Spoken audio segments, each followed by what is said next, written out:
Hey everybody, what's happening? What's happening? My name is Eddie and I'm here with Eliana. and today we are going to talk about contracts and we are going to talk about acceptance.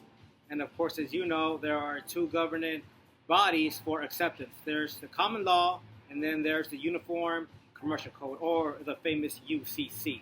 We're going to take it one at a time, and this is going to be chill, so just take it easy and enjoy the show.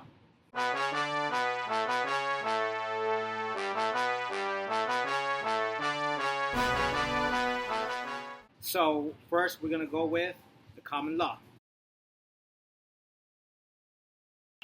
Okay, everybody, so under the common law, we have the famous Battle of the Forms, and that's where the forms do battle. So we also have the mirror image rule. Okay. So pretty much in common law, we're going to role play. So I'm going to be a retail store. I'm going to be Best Buy. Hey, Best Buy is cool. And then Elena, she's going to be the manufacturer. And Elena, she makes flat screen TVs. Really cool flat screen TVs. I love them. Okay. So I say, hey, Elena. I said, okay, so right, everything now is like smartphones. I send an order form to Elena, right? I'm like, hey, Elena, let me get 1,000 flat screen TVs for the 15th. She's like, okay, cool, all right. So she accepted based on the same terms. The terms mirror each other. We have a contract. Okay, now let's take another example. So this time I send an order to Elena. I'm like, hey, Elena, I need 1,000 TVs on the 15th. And she says, okay, sure. Okay, cool. And then she sends me an acknowledgement form. Okay, so I get it. And now these days, of course, everything is like smartphones. And then it says, I can send you the TVs on the 20th. So as you can see, the terms are different. In that case, there will be no contract. So what she did, she rejected my offer and she counter-offered. Now, there is no contract. It's very important to understand that in common law, when there is a counter-offer, there is no contract. I'm free to reject her terms as well. Okay. So now let's go on to the UCC. Okay, so now we're under acceptance under the UCC, which is UCC 2-207, and of course there are two sections to that. There's 22071 and then there's 22072. So we're going to take it one at a time. We'll start off with 22071. Okay, now we're under 22071. Now let's make this easy. Let's go ahead and split this into two parts, okay?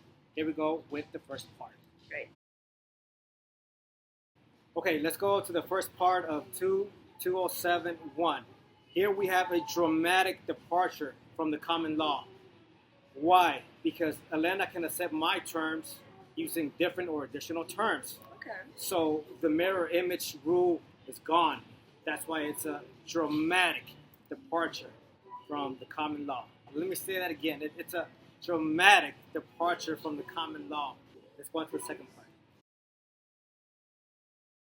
Okay, now we're doing the second part of 22071. Now let's keep this very, very basic. Think of this part as the UCC's way of preserving the common law's right to do a counteroffer. So in other words, think of this part as saying that a counteroffer is still available to the offeree. Think about it in those terms. Everything is going to be so much easier, I guarantee it.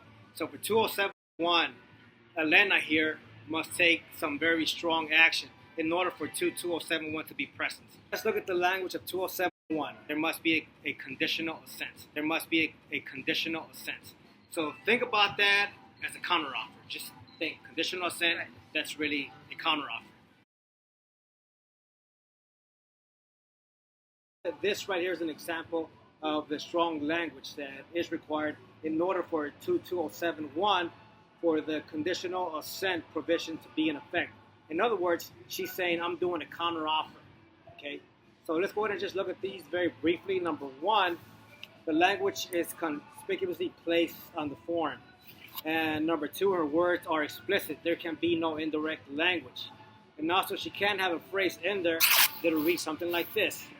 If the terms are not acceptable, contact the seller immediately. That is Elena taking some very strong action. Right. So then I'm like, okay, cool. That's really a counteroffer. So I have two options here. I can accept her terms, and then I'll be bound by those terms. Or just like in the common law, I can reject those terms because it's a counteroffer. She counteroffered, so I can reject that. Okay, so that's very basic, very basic. Okay. Now let's go ahead and move on.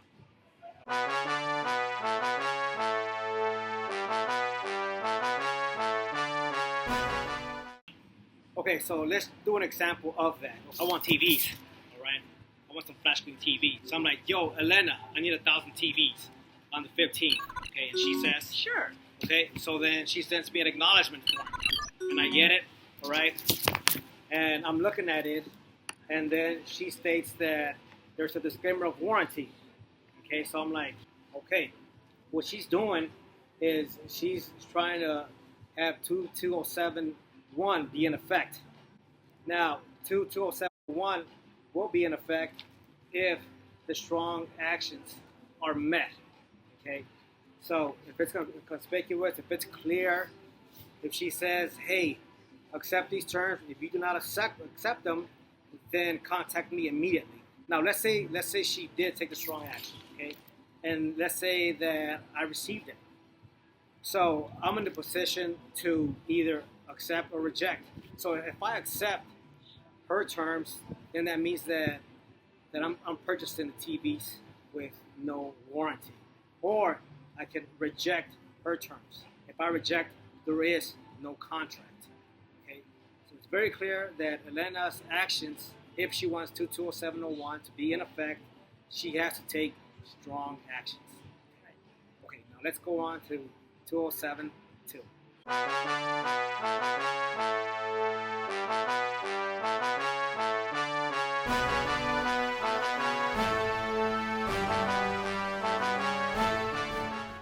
Okay, 2072.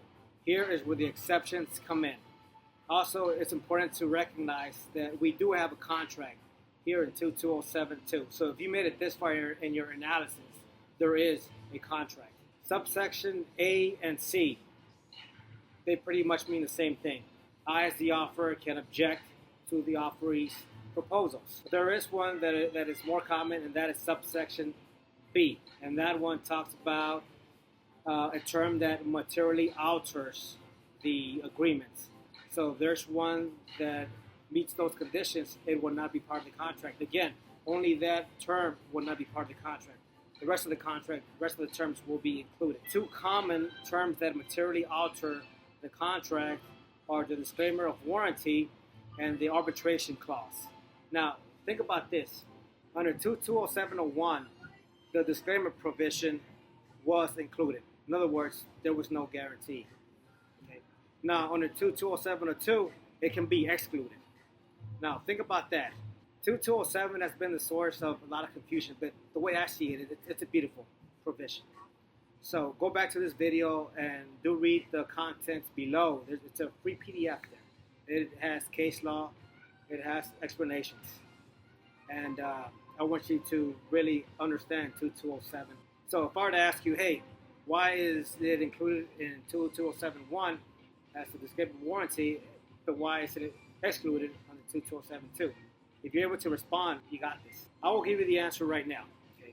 The reason why the disclaimer warranty was included in 2271 was because Elena took strong action. In other words, she said 2271 is going to be in effect. Right. Okay, and if I accept it, then that's up to me. I lose out on the warranty. Okay, so that is 2207. I hope you enjoyed this video. Strong. Okay. And then